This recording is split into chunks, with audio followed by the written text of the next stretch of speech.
बच्चों welcome to Harsh public school Gurugram YouTube channel. कैसे हैं बच्चों आप लोग? आई होप आप लोग बहुत अच्छे होंगे। तो लास्ट लेक्चर बच्चों मैंने आपको मेंटल मैथ्स करवाया था। आपको चैप्टर फर्स्ट से लेकर के 8 तक कंप्लीट चैप्टर मैंने करवा रखा है बच्चों। अगर आपको फर्स्ट से लेकर के 8 तक किसी भी चैप्टर में किसी भी पॉइंट में अगर आपको प्रॉब्लम है तो चैनल पे विजिट करके प्लेलिस्ट सेक्शन जाकर कंप्लीट वीडियो मिल जाएगा, राइट। और अगर आपने देख रखा है तो वेल एंड गुड, बहुत अच्छी बात है। तो चैप्टर फर्स्ट से लेकर के 8 के बेस पे बच्चों आपको मॉडल टेस्ट पेपर दिया जा रहा है। तो आज हम कंप्लीट कवर करने वाले हैं, राइट। सो चलिए देखते हैं। इससे आपको ये पता चल जाएगा कि आपने फर्स्ट से लेकर के 8 चैप्टर में क्या सीखे हो और कितने मार्क्स आप इस मॉडल टेस्ट पेपर को सॉल्व करके ऑब्टेन कर पाते। तो एक एक करके हम सभी क्वेश्चन को डिस्कस करेंगे और सभी क्वेश्चन को सॉल्व करेंगे। देखो पहले कह रहा है 6 मिलियन, देखो 6,326,048 round off to the nearest 1000 is dash in numerals. तो देखो आपको न्यूमरल्स हमने समझाया था फर्स्ट चैप्टर में ही कि जो नंबर्स होते हैं ना हम उनको दो तरीके से लिखते हैं, एक इंडियन सिस्टम में लिखते हैं और एक इंटरनेशनल सिस्टम में रखते हैं, है ना।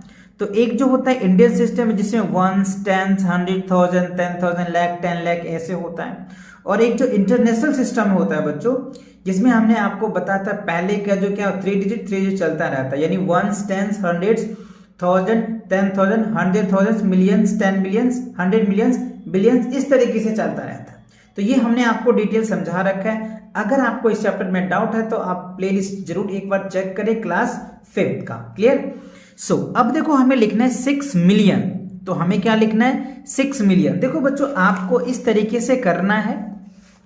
इसमें दो चीजें हम पूछा हुआ है क्वेश्चंस में, तो दोनों वर्ड को हम इसमें इंटर रिलेट कर रहे हैं। देखो 6 मिलियन 326, ठीक है, 26,048। तो मैंने इसको लिखा है यहाँ पे देखो 6,326,048। अच्छा अब यहाँ पे देखो दो वर्ड, एक तो ये पूछा ही जा रहा है, दूसरा हमसे क्या पूछ रहा है? Round off to the nearest thousands. देखो नियरेस्ट थाउजेंड्स, तो नियरेस्ट 1000 जब भी रहता है ना बच्चों तो हमें क्या करना होता है? 100 प्लेस को सीन करते हैं।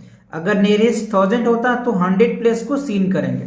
तो यहां है, तो देखो 1 10 100, तो 100 प्लेस पे क्या है? 0 है, ठीक है। 0 के बाद जो भी डिजिट है ना ये सारे 0 हो जाएंगे। तो इसका जो फाइनल आंसर आपका बनेगा वो 6,326,000, ये आपका आंसर आएगा, ठीक है। क्योंकि इस क्वेश्चंस में दो क्वेश्चन पूछे जा रहे थे, एक आपको न्यूमरल में कह रहे थे लिखने के लिए और दूसरा कह रहा था कि राउंड ऑफ नियरेस्ट 1000 भी लिखो। तो जब भी 1000 होगा तो हम 100 प्लेस को सीन करते हैं कि 100 प्लेस में अगर 1 2 3 4 तक होता है तो कोई चेंज नहीं होता है। हाँ अगर 5 6 7 8 और 9 होता है तो उनके लेफ्ट साइड में 1 ऐड हो जाता है। ये राउंड ऑफ में मैंने डिटेल आपको समझा रखा है ना। अगर आपने को इस भी पॉइंट में डाउट है तो आप एक्सरसाइज 1.6 है तो आप चेक कर सकते हैं, क्लियर। चलो तो ये पहला पार्ट समझ में आ गया, ठीक है। अब चलो दूसरा क्वेश्चन देखिए क्या कह रहा है इसका बी पार्ट में। Write as a Hindu Arabic numerals. देखो कह रहे हैं यहां ये जो आप देख पा रहे हो ना बच्चों ये रोमन नंबर में लिखा हुआ है। तो रोमन नंबर्स कितने होते हैं आपको पता है जी, 7 रोमन नंबर्स होते हैं और 7 से कोई ज्यादा होते ही नहीं। उसी को यूज करके हम अलग अलग नंबर्स को लिखते हैं, ठीक है। इनके रूल्स रेगुलेशन सब पता है आपको, ओके। अब देखो यहाँ पे CD है, तो देखो CD का मतलब क्या होता है बच्चों? 400, है ना। CD का मतलब क्या होता है? 400, ठीक है। अब यहाँ पे देखो XC का मतलब क्या होता है? 90 होता है, ठीक है। और यहाँ I का मतलब क्या हो गया? 1। तो अब बताओ क्या वैल्यू आ जाएगा? 491 आ जाएगा। क्या लिखेंगे हम लोग? 491। That is the answer of this question, clear. तो राइट इन हिंदू अरेबिक में तो क्या होगा? 491, ये आपका आंसर आ जाएगा। बात समझ आए? ठीक है। अब चलिए सी पार्ट में देखिए। सी पार्ट में कह रहे हैं 0.53, 4.32, 3.05, 3.065, 4.23, 5.03 in डिसेंडिंग ऑर्डर। देखो बच्चों, डिसेंडिंग ऑर्डर क्या होता है? ऑर्डर दो तरीके का होता है, एक असेंडिंग ऑर्डर होता है और एक डिसेंडिंग ऑर्डर होता है। ठीक है, तो हमें कह रहा है डिसेंडिंग ऑर्डर। डिसेंडिंग मतलब क्या होता है? बड़ा वैल्यू से छोटे वैल्यू तक जाएंगे। तो इसमें आपको सीन करना पड़ेगा कि सबसे बड़ा वैल्यू कौन है, राइट? क्योंकि डिसेंडिंग ऑर्डर है यानी घटते क्रम, तो बड़ा से छोटा तक हम चलेंगे। तो इसमें जो सबसे बड़ा वैल्यू जो दिख रहा है वो ये वाला वैल्यू दिख रहा है हमें, है ना? क्या है? 5.03। तो बच्चों यहाँ पे स्पेस है नहीं, मैंने क्वेश्चन को लिख भी रखा है जिससे कि मैं आपको अच्छे से क्लियर समझा पाऊं। सो यहाँ पे चलिए हम देख लेते हैं, इनको डिसेंडिंग ऑर्डर में अरेंज कर लेते हैं। तो सबसे पहले बड़ा वैल्यू लिखेंगे, तो ये सबसे बड़ा वैल्यूज है इसमें 5.03। इससे छोटा क्या है वो देखना है। तो ये देखो यहाँ पे 4.23 है और यहाँ पे 4.32 है, तो इससे बड़ा ये वैल्यू है, तो हम ये पहले लिखेंगे 4.32। उसके बाद हम ये वैल्यू लिखेंगे 4.23। ठीक है, ये भी हो गया, ये भी लिख दिए। चलिए अब आते 3 के केसेस में। देखो ये है 3.05 और ये है 3.06, तो ये वाला वैल्यू बड़ा होगा क्योंकि देखो 0 है तो 0 है, यहाँ पे 5 है बट यहाँ पे 6 है, तो ये बड़ा वैल्यू हो जाएगा। तो ये वैल्यू हम यहाँ पे लिखेंगे 3.065 लिखेंगे। उसके बाद क्या लिखेंगे? 3.05, उसके बाद 0.53 आ जाएगा। तो ये बच्चों हमने क्या लिख दिया? इनको किस में अरेंज कर दिया? डिसेंडिंग ऑर्डर में अरेंज किया। डिसेंडिंग ऑर्डर क्या होता है बच्चों? बड़े से छोटे तक लिखते हैं ना, ग्रेटेस्ट टू स्मॉलेस्ट बोलते हैं। और अगर आपको असेंडिंग कहता तो जस्ट इसका उल्टा कर देते, आपका असेंडिंग ऑर्डर हो जाता। ठीक है, अच्छा अब चलिए इसके डी पार्ट को देख लेते हैं। डी पार्ट में देखो हमें क्या कह रहा है? HCF। क्या है? HCF आपको निकालना है। तो चलो बच्चों, आप HCF का फुल फॉर्म क्या होता है कमेंट सेक्शन में कमेंट करके बताइए, क्योंकि ये सारी चीजें मैंने आपको प्रीवियस क्लासेस में एकदम डिस्कस किया है, सभी पॉइंट को एक एक पॉइंट हमने डिस्कस किया। तो आप इसका फुल फॉर्म कमेंट सेक्शन में कमेंट करके मुझे बताएंगे। चलिए अब कह रहे हैं कि 18, 36 और 45 का हमें क्या करना है? HCF निकालना है। तो आप इसको कैसे कर सकते हो? या तो आप इनका फैक्टर निकाल के कर सकते हो, या फिर आप इनको एलसीएम प्राइम फैक्टर निकाल के कर लो। चलो मैं प्राइम फैक्टर से आपको करके दिखा देता हूं। ये हो जाएगा 9, फिर इसको 3 से लगाएंगे, ये 3। 36 का कर लेते हैं, तो ये हो जाएगा 18 दूनी 36। ठीक है, फिर इसमें लगाएंगे 9, आफ्टर दैट 3।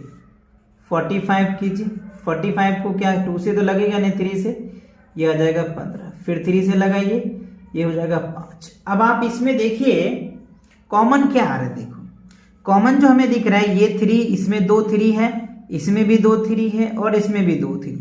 यानी बच्चों ये 3 नंबर है ना, तो तीनों में जो कॉमन आता है ना, हाईएस्ट कॉमन, वो हमारा क्या होता है? HCF होता है। तो देखो 3 3 जा 9, तो 9 ये भी कट जाएगा, 9 से ये भी कट जाएगा, ये भी कट जाएगा। तो जो हमारा इसका HCF आएगा ना बच्चों, HCF जो आएगा वो क्या होगा? हमारा 9 आएगा। ऐसा क्यों? ऐसा क्यों आप सोच सकते हो सर क्यों? देखो 9 वो नंबर है जिससे ये नंबर भी डिवाइड हो जाएगा, ये भी नंबर हो जाएगा और ये, यानी 9 इन तीनों का हाईएस्ट कॉमन फैक्टर है। इससे बड़ा कोई नंबर हो ही नहीं सकता, है ना? हाईएस्ट कॉमन फैक्टर है, इससे ये डिवाइड हो जाएगा। देख लो, चेक कर लो अपने ना, 9 2 जा, है ना, 9 2 जा 18, है ना, 18 2 36, ये हो जाएगा 9 5 45। तो क्लियर, तीनों कट रहा है। ओके, अच्छा अब आइए अगला क्वेश्चन देखते हैं ई पार्ट में। ई पार्ट में क्या कह रहा है?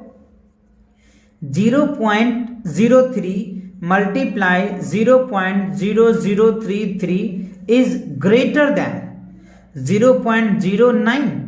क्या इससे ये ग्रेटर देन है, बड़ा है? ट्रू या फॉल्स आपको बताना है। तो पहले बच्चों अगर आप इससे मल्टीप्लाई करते हो तो देखो क्या रिजल्ट आएगा।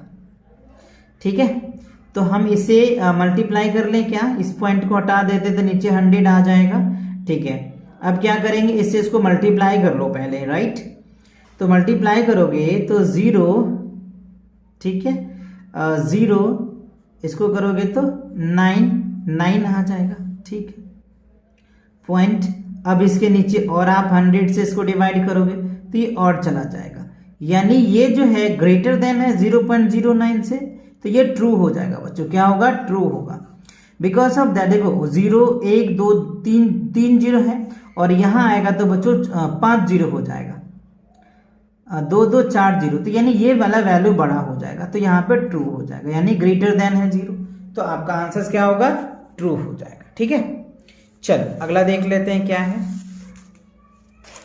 अब जो है बच्चों आपका क्वेश्चन, अच्छा एफ पार्ट दिए हुए, एफ पार्ट को हम लोग देख लेते हैं। एफ पार्ट में क्या कह रहा है, यहाँ पे आपको ट्रू और फॉल्स बताना है कि अगर ये ग्रेटर देन है तो ट्रू, नहीं तो फॉल्स जो है आपको यहाँ पे फिल करना है।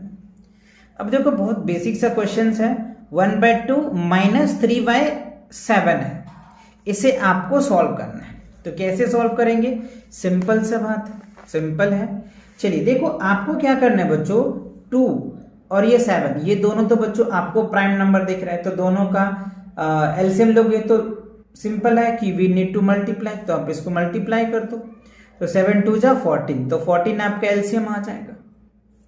अब जिसको डिवाइड करो तो 7, तो यहाँ 7 को 1 से मल्टीप्लाई करोगे तो 7 आ जाएगा, माइनस 7 2 जा 14, तो यहाँ पे 3 2 जा 6, तो 7 में से 6 जाएगा तो 1 और ये हो जाएगा 14, राइट। तो that is the answer of this question, है कि नहीं? इजी था, ओके। अच्छा अब आप जी पार्ट में, जी में देखो क्या कह रहा है, 0.075 एज अ फ्रैक्शन।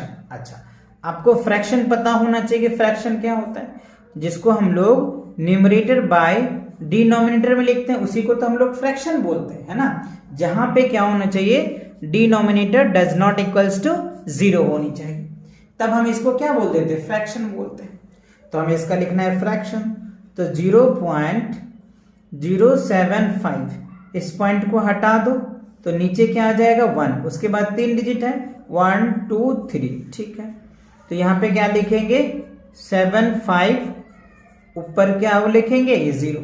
देखो या तो आप इसको भी ऐसे लिख सकते हो, ठीक है, या फिर अगर आप इनको सिंपलेस्ट फॉर्म करना चाहते हो ना, तो ये सिंपलेस्ट फॉर्म भी हो जाएगा, बट क्वेश्चन में ऐसा कह नहीं रहा है, तो मैं यहाँ पे टाइम वेस्ट नहीं करूंगा, एज इट इज इतना ही छोड़ दूंगा।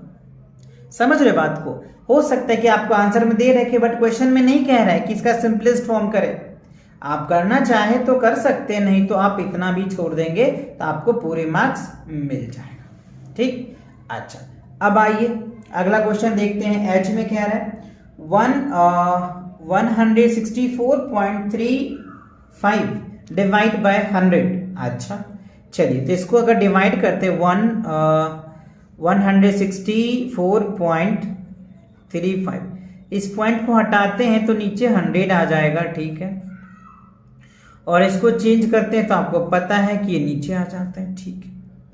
अब आप देखिए बच्चों, ये देखो इसको अगर आप सॉल्व करोगे तो क्या आ जाएगा 16435 अपॉन ये 2 जीरो और ये 5 जीरो हो जाएगा, 3 4 5 जीरो हो जाएगा, 1 2 3 4 5। अगर आप इसको फाइनली लिखते हो तो 0.16435 दैट इज द आंसर हो जाएगा।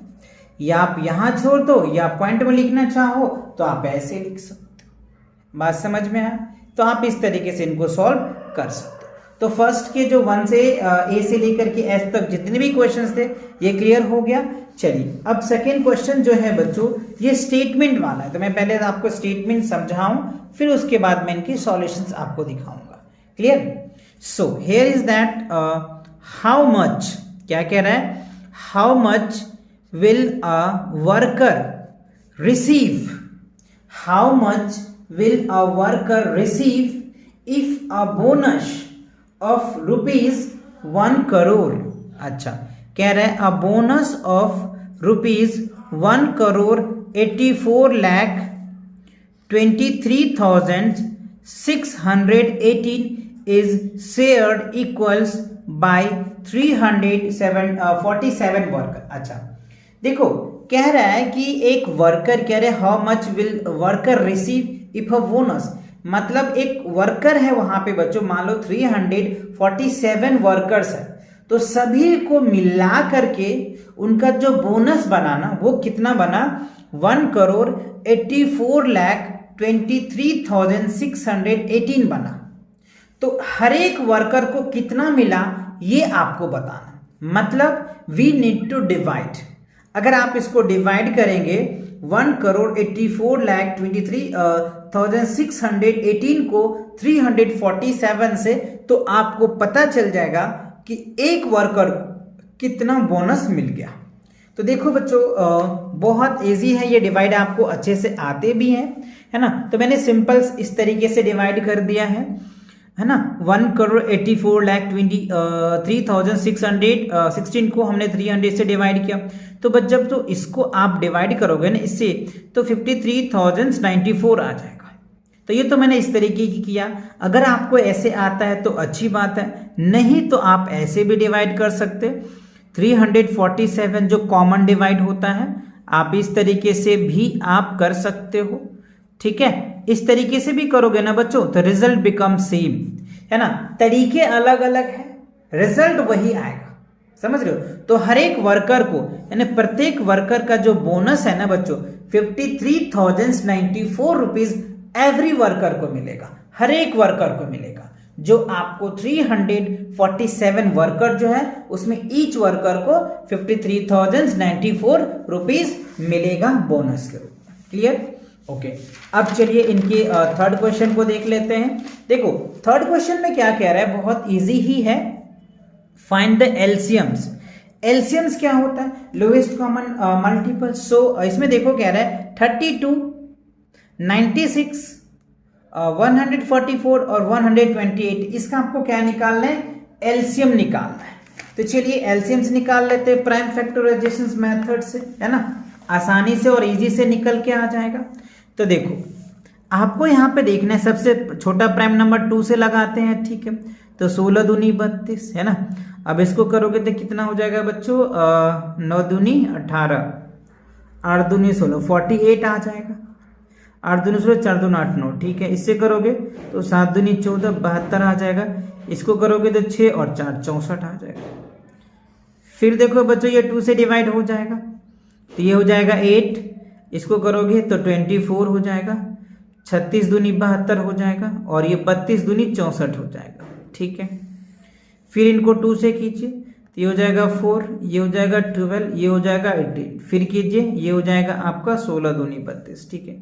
फिर अगेन बच्चों ये 2 से कट रहा है, तो 2, 6, 9 और ये हो जाएगा 8। आफ्टर दैट फिर 2 से कट रहा है, 1, 3, 9 और ये 4। अब आप इसको 3 से काट सकते हैं, तो ये 1 जाएगा 3, ये हो जाएगा 3 और ये हो जाएगा 4। देखो 4 तिया 12, है ना, 12 तिया 36, है ना, 36 आ गया। अब देखो 2 दूनी 4, 4 दूनी 8, 8 दूनी 16, 16 दूनी 32। 32 को 36 से मल्टीप्लाई कर दो, है ना। 32 को 36 से मल्टीप्लाई कर दो, तो देखो 6 दूनी 12, 6 18 1 19 की 9, ठीक है। 3 दूनी 6, ठीक है। 3 तिया 9, ठीक है। ये हो जाएगा 2, 9 6 15 के 5, 9 1 10 1 11। यानी इसका फाइनल जो एलसीएम्स आया बच्चों वो क्या आ गया हमारा? 1152।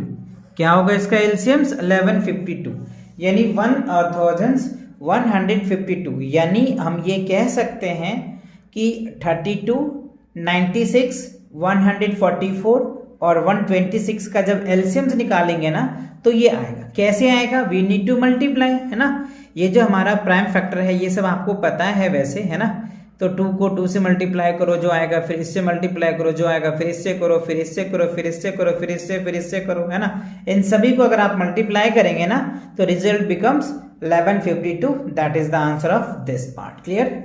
नाउ अब इसका बी पार्ट में देखिए क्या पूछ रहा है हमसे। Find the HCF of 85। Find the HCF of 85, 187 and 221। तो देखो ये 3 वैल्यूज दे रखे हैं, इसका हमें HCF निकालना है। तो यहाँ पे मैंने प्राइम फैक्टर लिख रखा है 85 का जो प्राइम फैक्टर है ना, 1, 5, 17 और 85 है। 87 का 1, 11, 17 और 187 है। 221 का 1, 13, 17 और, तो इस तीनों में हमें क्या कॉमन दिख रहा है? ये 17 जो है वो तीनों में दिख रहा है, तो बस यही आ जाएगा। मैंने यहाँ पर लिख रखा है the HCF of 85, 187 and 221 is 17, right. Simple, क्योंकि 17 ही एक ऐसा नंबर है जिससे ये भी एग्जैक्टली कट जाएगा, ये भी एग्जैक्टली कट जाएगा और ये भी, ये यानी 27 इज द हाईएस्ट नंबर या हाईएस्ट फैक्टर्स, राइट, जिससे कि ये तीनों नंबर डिवाइड हो जाता है।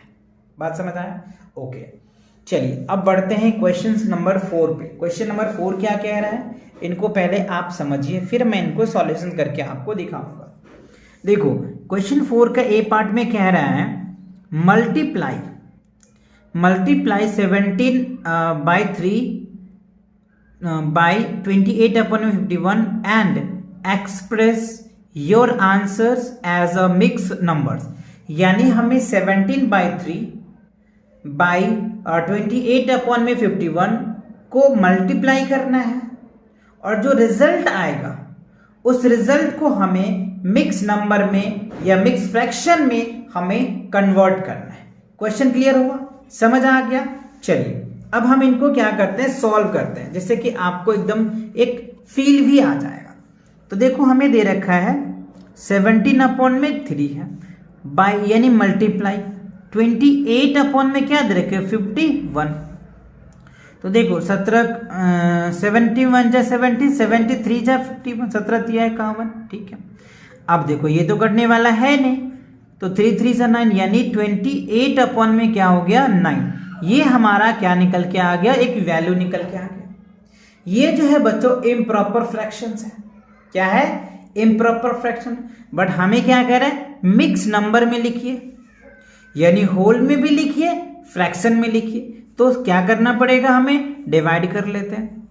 तो अगर हम इसे डिवाइड कर देते हैं 9 दूनी 18, 9 तिया 27, राइट, तो यहाँ पे 27 आ जाएगा, तो यहाँ पे 1 कैंसिल्स, यानी इसको मिक्स फ्रैक्शन में लिखेंगे तो 3 whole 1/9 that is the answer of this question. बात समझ आए? यानी इस क्वेश्चन को पहले हमें मल्टीप्लाई करना था, मल्टीप्लाई करने के बाद जो रिजल्ट आया उस रिजल्ट को हमें क्या करना पड़ेगा, उस रिजल्ट को हमें कह रहा है कि मिक्स नंबर में लिखिए, तो हमने मिक्स नंबर में भी लिख दिया। देखो क्वेश्चंस को पहले आप समझो। क्वेश्चन अगर आपको अच्छे से समझ आ जाता है ना, तो आप बहुत आसानी से क्वेश्चन को अच्छे से सॉल्व भी कर पाओगे। क्लियर? तो ये पार्ट समझ में आ गया। चलिए अब देखते हैं इनके बी पार्ट में क्या कह रहे हैं।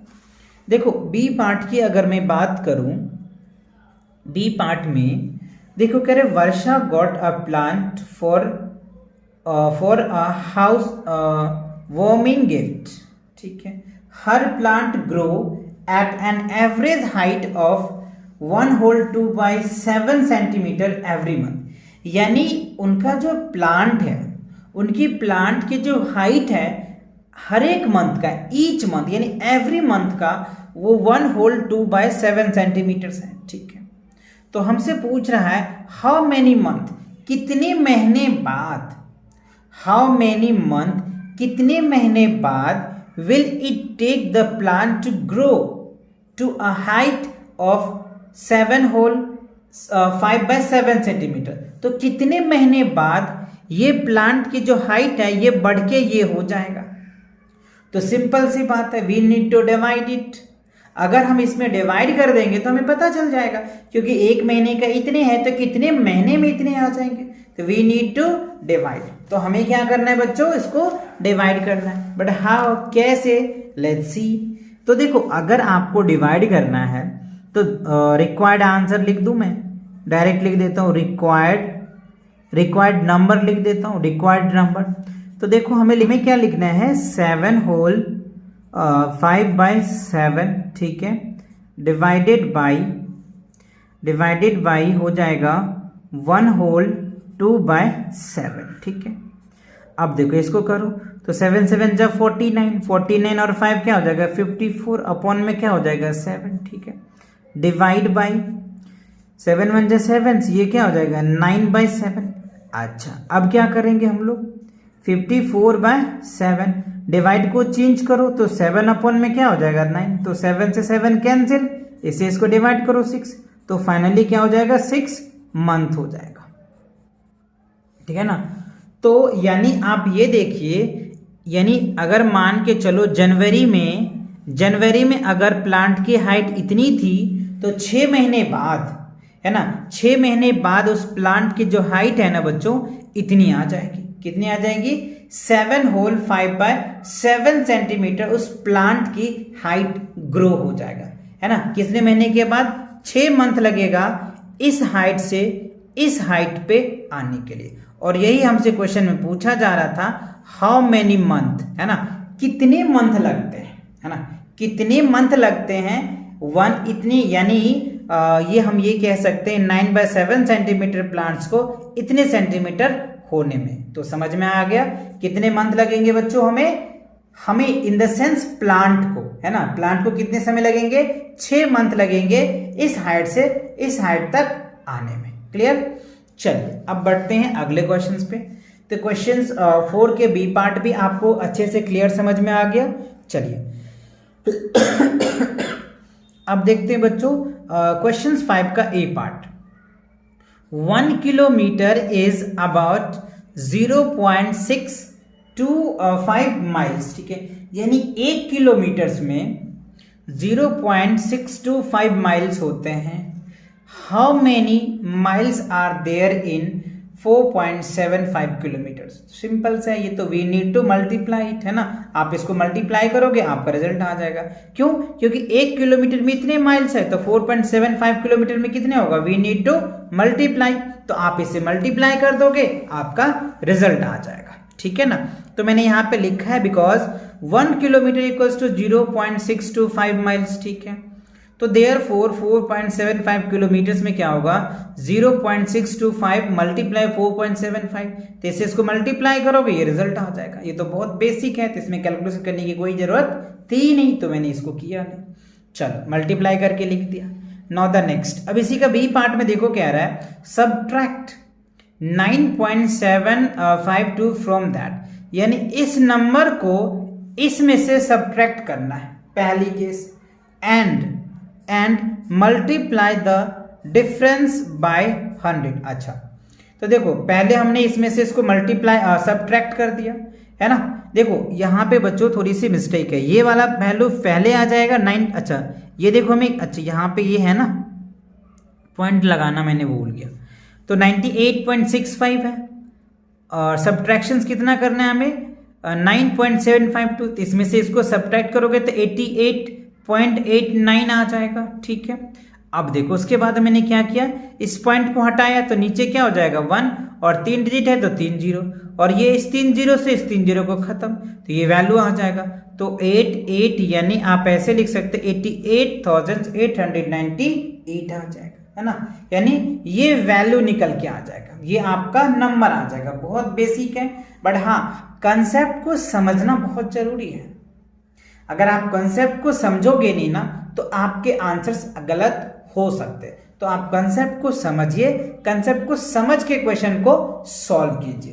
तो आई होप आपको ये क्वेश्चन 5th के जो है ए और बी दोनों पार्ट आपको समझ में आ गया। अच्छा अब चलिए क्वेश्चन नंबर 6 में देख लेते हैं। क्वेश्चन नंबर 6 में क्या कह रहा है, देखो क्वेश्चन नंबर 6 में कह रहा है डिवाइड 803.76 बाय 63.04। तो सिंपल है ये डिवाइड करना आपको बहुत अच्छे से आता है, फिर भी मैं आपको थोड़ा सा रिवीजन करवा देता हूँ क्योंकि पॉइंट वाले हैं। तो देखो मैंने सिंपल कर दिया है 803.76 बाई, यानी इसके नीचे लिख दिया। तो देखो डेसिमल के 2 डिजिट के बाद इधर भी पॉइंट है इधर भी, तो इस पॉइंट को इस पॉइंट के साथ हमने उड़ा दिया। अब क्या हमारा फाइनली वैल्यू बचा 80376 डिवाइड बाय 6304। तो जब मैंने इसको डिवाइड किया ना तो 12.75 ये हमारा रिजल्ट आया। तो मैंने सिंपल से इससे डिवाइड किया। आप चाहो तो और भी तरीके हैं, कई तरीके डिवाइड करने का, आप उससे डिवाइड करके देख लेना, है ना। चलिए अब बढ़ते हैं अगले क्वेश्चंस पे। अब देखो क्वेश्चन नंबर 7 स्टेटमेंट वाले हैं, तो आपको थोड़ा सा समझना पड़ेगा, 1-2 बार रेड आउट भी करना पड़ेगा जिससे कि आपको समझ में भी आ जाए। अब देखो कह रहा है कि Manoj bought 8.4 metre of cloths, ठीक है, यानी मनोज नाम का कोई मैन है बच्चों, जिन्होंने 18.4 मीटर कपड़ा खरीदा, ठीक है। अच्छा, अब क्या कह रहा है, 1/5 of the cloth was damage. तो जितना उन्होंने कपड़ा खरीदा उसमें से 1/5 भाग यानी 1/5 पार्ट जो कपड़ा था वो डैमेज निकल गया, ठीक है। आगे बढ़ते हैं। Rest was use to make 4 curtains. अच्छा, बाकी जो बचा हमारे पास कपड़े, उनके 4 कर्टन्स बनाए गए, ठीक है। अच्छा, अब कह रहा है how much cloth was use to make 1 curtain. तो एक कर्टन बनाने के लिए कितने मीटर कपड़े की जरूरत पड़ा, समझ आ गया, क्वेश्चन क्लियर हुआ। टोटल कपड़े इतने थे, जिसमें से 1/5 तो बच्चों डैमेज हो गया, तो टोटल में से जितने डैमेज हो वो आपको घटाना पड़ेगा, और घटाने के बाद जो रिजल्ट आएगा उसको 4 से डिवाइड कर दोगे तो एक कर्टन का आपका कपड़ा कितना यूज हुआ वो आपको पता चल जाएगा, ठीक है। तो मैंने भी बच्चों वही प्रोसेस करके मैंने सॉल्व किया है। देखो सिंपल सी बात है, मैंने यहाँ पे लिख दिया Manoj bought total length of cloths 18.4 metre, ठीक है। Length of the damage cloth 1/5 out of 18.4। तो जब इसको डिवाइड कर रहे हैं तो हमें कितना मिल जा रहा है, देखो ये जो टोटल वैल्यू है 3.6 मीटर कपड़ा जो है ना, 3.6.8 मीटर जो है कपड़ा जो है वो डैमेज हो गया, तो टोटल में से हमने डैमेज निकाल दिया, तो 14.32 मीटर कपड़ा हमारा जो है वो अच्छा कपड़ा है। अब इस कपड़े से यानी इस क्लॉथ से हमें 4 कर्टन्स बना लिए, तो हमने 4 से डिवाइड कर दिए, है ना। एक कर्टन्स का हमें लेंथ पूछ रहा था ना, तो 14.32 को हमने 4 से डिवाइड किया तो 3.68 आ गया। क्या आ गया, 3.68 आ गया। तो यही बच्चों 3.68 जो है ना, एक कर्टन्स को बनाने के लिए इतने मीटर कपड़ा की जरूरत है, यानी 3.68 मीटर कपड़े से एक कर्टन बन जाएगा। समझ आया, और यही हमसे पूछा जा रहा था, तो that is the answer of this question. Clear. चलिए अब बढ़ते हैं अगले क्वेश्चन की तरफ। अगला क्वेश्चन देखो बच्चों, क्वेश्चन नंबर 7 कंप्लीट हो गया। अब चलिए क्वेश्चन नंबर 8 को देख लेते हैं। क्वेश्चन नंबर 8 में क्या कह रहा है, अ कार्टून कंटेन, देखो समझो, कह रहा है अ कार्टून कंटेन 4026 इरेजर, यानी एक बड़ा कार्टून है बच्चों जिसके अंदर 4026 यानी 4026 इरेजर है, which are to be replaced into small boxes containing equal number of eraser। अच्छा, अब वो एक बड़ा कार्टून में था, ठीक है। अब उनको क्या किया गया, तो रिप्लेस कर दिया गया, बदल दिया गया पैकिंग के लिए, ठीक है। उन सभी को एक छोटे बॉक्स में पैक कर दिया, और कंडीशंस ये रखा कि हर एक बॉक्स में इक्वल नंबर ऑफ इरेजर होना चाहिए। क्या होना चाहिए, हर एक जो भी छोटा बॉक्स है उस बॉक्स में इक्वल नंबर ऑफ इरेजर होना चाहिए, ठीक है। आगे बढ़िए।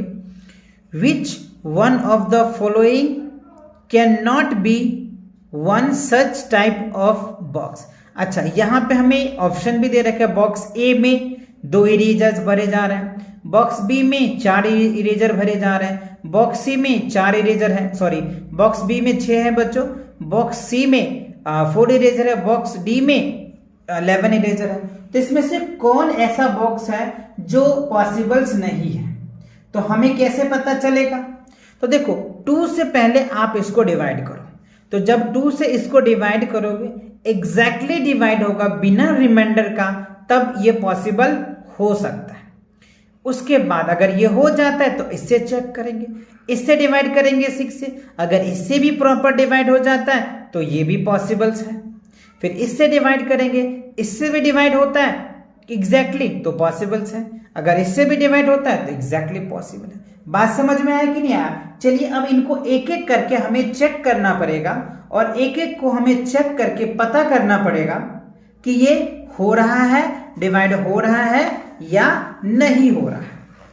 तो देखो सिंपल सी बात है, 2 का कंडीशंस भी आपको पता है। तो यहां बच्चों मैंने सॉल्व कर रखा है बॉक्स ए के लिए। देखो बॉक्स ए हैव 4026 को 2 से डिवाइड करोगे तो 2013, यानी ये एग्जैक्टली डिवाइड हो गया। तो एक बॉक्स में दो दो इरेजर करके हम भर सकते हैं, जिससे कि कंप्लीटली भरा जा सकता है। तो ये तो बच्चों है, ये पॉसिबल है, ए पॉसिबल है। चलिए आगे देखते हैं। हमें क्वेश्चन में पूछ रहा है कौन पॉसिबल नहीं है। देखो बी में क्या कह रहा है, बी हैव्स 4026 को 6 से डिवाइड करोगे तो ये भी एग्जैक्टली डिवाइड हो रहा है, मतलब ये भी पॉसिबल्स है। क्योंकि अगर हम किसी एक बॉक्स में अगर 6 इरेजर रखते हैं ना, तो पर भी कंप्लीटली सब में बराबर बराबर इरेजर आ जाएगा। 2 भी रखेंगे तो पर भी बराबर बराबर बन जाएगा। बट हाँ, बॉक्स की संख्या बढ़ जाएगा, अगर 6 रखेंगे तो बॉक्स की संख्या घट जाएगी, है ना, लेकिन बराबर तो आएगा। क्वेश्चन तो यही कंडीशन है ना कि हर एक बॉक्स में बराबर बराबर इरेजर होना चाहिए, भले कितने बॉक्स बन जाए उससे कोई मतलब नहीं है। चलिए 4 वाला देख लेते हैं, सी वाले बॉक्स, सी वाले देख लेते हैं। बॉक्स सी की अगर मैं बात करूं, है ना, ए है, बी है, और ये बॉक्स सी में 4026 को 4 से डिवाइड कर रहे हैं ना, तो 1006.5, यानी ये जो है ना बच्चों, इसमें देखो पॉइंट आ गया।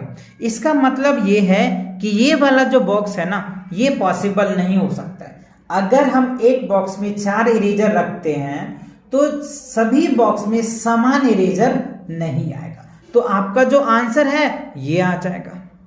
चलिए इसको भी चेक कर लेते हैं। देखो बॉक्स डी की अगर मैं बात करूं तो 4026 को जब 11 से डिवाइड कर रहे हैं तो 366 आ रहा है, यानी ये भी बराबर बराबर है। यानी हमें ये वाले पार्ट, यानी अगर एक बॉक्स में 2 इरेजर रखते हैं तो पर भी कंप्लीटली बराबर आ जाएगा, 6 रखते हैं तो पर भी आ जाएगा, 11 रखते हैं तो पर भी आ जाएगा। हाँ, अगर 4 रखते हैं ना तो नहीं आएगा, राइट। तो this is the answer of this question. बात समझ में आया, क्वेश्चन की फील आ गया आपको अच्छे से, है ना। चलो अब बढ़ते हैं अगले क्वेश्चन की तरफ। ये बच्चों काफी इंपॉर्टेंट है आपके लिए मॉडल टेस्ट पेपर, है ना, क्योंकि फर्स्ट से लेकर के 8 तक के जितने भी कंसेप्ट है ना, उसी कंसेप्ट के बेस पे आपको दिया हुआ है। सो अब क्वेश्चन नंबर 9 में देखिए कह रहे हैं divide the LCM of 12, 18, 27 by the successor. देखो सक्सेसर क्या होता है बच्चों, जो भी नंबर्स होते हैं उसमें अगर हम 1 प्लस कर देते हैं ना तो उस नंबर का वो सक्सेसर होता है, ठीक है। Of 99 expressing your result as a decimals, और जो आपका रिजल्ट आता है उस रिजल्ट को आपको डेसिमल फॉर्म में बताना पड़ेगा। तो देखो हमें करना क्या है, 12, 18, 27 का हमें एलसीएम निकालना है, और जो एलसीएम आ जाएगा उस एलसीएम्स को आने के बाद 99 का सक्सेसर यानी 100 से हमें डिवाइड करके उस वैल्यू को डेसिमल में रिप्रेजेंट करना है, यानी डेसिमल में हमें वैल्यू निकालना है। तो देखो बच्चों मैंने कर रखा है, सो आपको आसानी होगा समझने में। देखो एलसीएम मैंने निकाला 12, 18, 27, इस सब का एलसीएम निकालना आपको बहुत आसानी से आता ही होगा। मैंने ये निकाला तो 108 आ गया, ठीक है।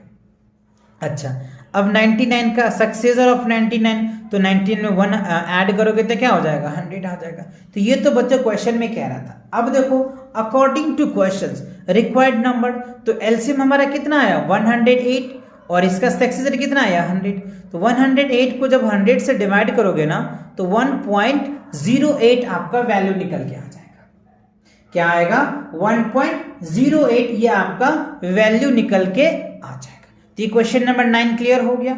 चलिए अब जो है क्वेश्चन नंबर 10 आपके मल्टीपल चॉइस क्वेश्चन दे रखा है, यानी MCQs क्वेश्चंस है, तो इनको आपको अच्छे से समझना भी पड़ेगा।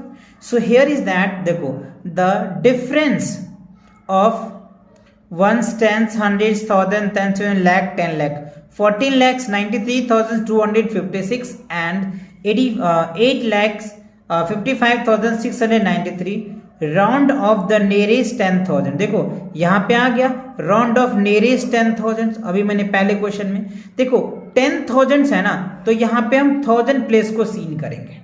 तो पहले हमें क्या करना पड़ेगा, इसमें से इसको सब्ट्रैक्ट करना पड़ेगा। सब्ट्रैक्ट करने के बाद जो वैल्यू आएगा उसका हमें राउंड ऑफ निकालना है नियरेस्ट 10,000, राइट। तो देखो हमने यहाँ पे वैसे सॉल्व कर रखा है जैसे कि आपको फील आ जाए, और फील आने के बाद आप इनको टिक कर पाओ। तो इसमें से हमने क्या किया, सब्ट्रैक्ट कर दिया, तो ये रिजल्ट आया। अब हमें क्या करना है, राउंड ऑफ 10,000, जब 10,000 होता है ना तो हमें 1000 प्लेस को सीन करते हैं। तो देखो 1000 प्लेस 1 10 100,000, तो 1000 प्लेस पे क्या है 7 है। तो मैंने क्या बताया था 5 या 5 से बड़ा वैल्यू होता है तो लेफ्ट में 1 ऐड हो जाता है। तो यहाँ पे 3 है तो 4 हो जाएगा और बाकी इसके बाद सब 0 हो जाएगा। तो 64 0 0 0 0 यानी ये वैल्यूज आ जाएगा। अब ये देखना है आपके ऑप्शंस में, ए में नहीं है, बी नहीं है, सी है बच्चों, तो C is the correct answer of this part. तो ऐसे क्वेश्चन को पहले बच्चों आप जो कह रहे हैं ना आप उनको सॉल्व करें। सॉल्व करने के बाद आप देखें कि आपका रिजल्ट सही आ रहा है या नहीं आ रहा है। सही आ रहा है तो वेल एंड गुड, आप उनको टिक कर दें। क्लियर? चलिए अब बढ़ते हैं क्वेश्चन नंबर 11 में। क्वेश्चन नंबर 11 में देखो क्या कह रहे हैं, add 36.21 to the product of 71.2 and 6। तो पहले हमें क्या करना पड़ेगा, इन दोनों को मल्टीप्लाई करना पड़ेगा। ठीक है, मल्टीप्लिकेशन करने के बाद है ना फिर हमें क्या करना पड़ेगा, इसे ऐड करना पड़ेगा और ऐड करने के बाद चेक करेंगे कि हमारा रिजल्ट क्या आ रहा है। तो देखो बच्चों मैंने यहाँ पे सॉल्व कर रखा है जिसे कि आप समझेंगे और कैलकुलेशन भी इजी हो जाएगा और टाइम भी कम लगेगा। तो देखो 71.2 को हमें 6 से मल्टीप्लाई किए तो 427.2 आ गया और फिर 36.21 को ऐड किए। तो ऐड करने के बाद जो हमारा रिजल्ट आ रहा है ना वो क्या आ रहा है 463.21, राइट। तो ये आपका आंसर है। तो देखो बुक की अगर मैं बात करूं बच्चों तो बुक में आपका आंसर मिसप्रिंट है। बुक में आपको बी ऑप्शन दे रखा है बट बी ऑप्शन में जो है ना ये वैल्यूज नहीं आता, ये उल्टा है। तो वो जो या तो टाइपिंग के कुछ एरर होंगे है ना, तो इन चीजों को आप ध्यान रखना है ना, नहीं तो कई बच्चे कमेंट आ जाएगा कि सर आपका ये आंसर गलत है। बच्चों ये जब आप सॉल्व करोगे ना तो आपको खुद ही रियलाइज हो जाएगा है ना, क्योंकि बुक में मिसप्रिंट हुआ है, ये 6 के जगह 3, 3 के जगह 6 आ चुका है, बाकी ये चीज है। तो यानी ये आपके आंसर चेक करना है 463.21। तो ये देखो ऑप्शन किस में है, ऑप्शन देखो ये बच्चों डी है ना, और आपके बुक के आंसर जो है ना वो बी है। तो ये आपके गलत है, यह ध्यान रखना। क्यों? क्योंकि मैंने सॉल्व किया है, सॉल्व करने के बाद हमने टिक लगाया। ये मिसप्रिंट है, यहाँ पे 6 होना चाहिए, ये 3 होना चाहिए, तो ये वाला वैल्यू इन्होंने यहाँ पे लिख दिया, लेकिन ऑप्शन यही लिखा है। तो ये आप ध्यान रखना, अपने बुक में सही कर लेना ऑप्शन, है ना। चलो अब बढ़ते हैं क्वेश्चन नंबर 12 की तरफ। देखो क्वेश्चन नंबर 12 में क्या कह रहा है, which one of the following is incorrect. देखो ये 4 ऑप्शन है, 4 ऑप्शन में से आपको देखना है कि इनकरेक्ट कौन है। तो देखो अगर एक एक को सॉल्व करने लग जाओगे ना तो काफी लंबा टाइम लगेगा। तो कुछ आप दिमाग का यूज करो, कुछ माइंड लगाओ, कुछ ट्रिक्स लगाओ इसमें। देखो पहली अगर मैं बात करूं, देखो 4 और 12 का अगर आप इसको सॉल्व देखते हो तो यही आ जाएगा इसका, ठीक है। 3 8 का अगर आप एलसीएम लेते हो तो ये आ जाएगा, ठीक है। इसको सॉल्व करोगे ये आ जाएगा। 3 यहाँ पे देखो सब्ट्रैक्शन है, 3 3 का एलसीएम लोगे तो 6 आ जाएगा, नहीं ना, ये तो गलत है ना। तो बस ट्रिक लगाओ, दिमाग लगाओ, है ना। ये चीजें आपको अगर एक एक सॉल्व करोगे ना तो इसी क्वेश्चन में आपको सॉल्व करने में आधे घंटे लग जाएगा। पहले आप इसको सॉल्व करोगे कि ये सही है कि नहीं, फिर इसको सॉल्व करोगे, फिर तो कुछ दिमाग भी लगाना पड़ेगा इस तरह के क्वेश्चंस में, क्योंकि आपने ह्यूज ऑफ क्वेश्चन प्रैक्टिस कर चुके हैं इस तरह का। तो कुछ तो आपको ट्रिक्स लगाना पड़ेगा, कुछ तो माइंड लगाना पड़ेगा, है कि नहीं। ओके चलिए अब बढ़ते हैं क्वेश्चन नंबर 13 की तरफ। देखो क्वेश्चन नंबर 13 में क्या कह रहा है हमें, डैश मल्टीप्लाई 10 100 इतना equal to that the missing number is. तो इसमें मिसिंग नंबर क्या हो सकता है, मिसिंग नंबर क्या हो सकता है। देखो 2 0 है बच्चों, 2 4 1 5 5 0 है। तो इसमें से कौन से वैल्यूज आ सकते हैं, 1 2 3 4 5 6 6 है, 6 है। तो क्या हो सकता है, क्या हो सकता है बच्चों इसमें, है ना। आप अब देखो क्वेश्चन नंबर क्या है हमारे पास, 14 है, ठीक है। 14 में क्या रहा है, काफी इंपॉर्टेंट है, माइंड वाला क्वेश्चन है, तो थोड़ा सा आपको ध्यान से समझना पड़ेगा। देखो कह रहे हैं Anju visit the gym once every 4 days, ठीक है। they visit the gym once every 6 days, both of them visit the gym today which is Monday। अच्छा देखो कह रहा है कि जो अंजू है वो जिम जाता है एवरी 4 days, ठीक है। और ये जो है बच्चों देव है वो एवरी 6 days जाता है। तो 4 और 6 का हमें क्या करना पड़ेगा, एलसीएम्स लेना पड़ेगा, है ना, क्योंकि बोथ कह रहे हैं ना, देखो both of them visit in today, दोनों एक साथ मिलते हैं, तो 4 और 6 का जब आप एलसीएम्स लोगे तो 4 और 6 का एलसीएम लेने के बाद क्या आता है बच्चों, 12 आ जाएगा। तो मतलब 12 दिन में यानी दोनों यानी अंजू और देव दोनों 12 डेज के बाद एक दूसरे से मिलता है।